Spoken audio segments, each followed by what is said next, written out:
Hello, everyone. Hi, it's Candace Presley here, also known as Commercial Candice, founder and owner of Trinity Property Advisors. And I wanted to continue in my series talking about the stages of the real estate development process. And I figured that this could be useful because a lot of people have reached out to me since I completed my commercial project. And, I learned all this stuff, and I can't tell you all of it in 5 minutes, but I'm just trying to give you a few things that can help you out. So, stage one, we talked about inception of the idea. So, that's where that light bulb goes off, right? So, stage two is called the refinement of that idea. So, what is refinement?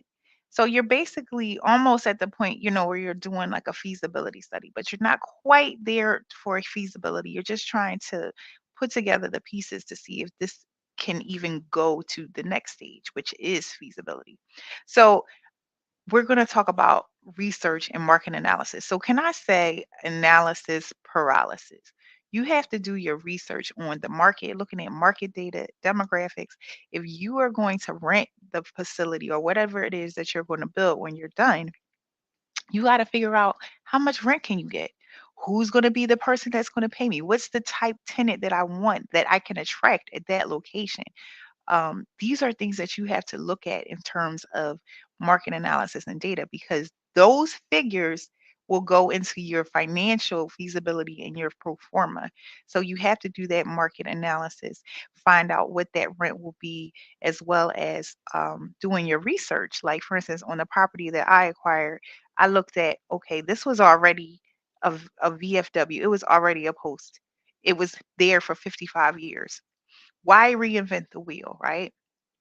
It was already a staple in the community to do events and meetings and things like that. I just continued to do what they did and just tweaked it and made it a little better. I added my real estate office there in my real estate school where we're going to be doing classes. So that was part of the research that I did in terms of what use could I use the facility for that would not be a whole like too much of a process and that wouldn't be the demographics, the data was already there, but I also had to do my homework on it as well. And the end result, let's say if the events or the space or what I originally thought didn't work out, I had to know what I'm up against. Okay. So I can't tell you enough about doing the research and the analysis until it's just beating you over the head.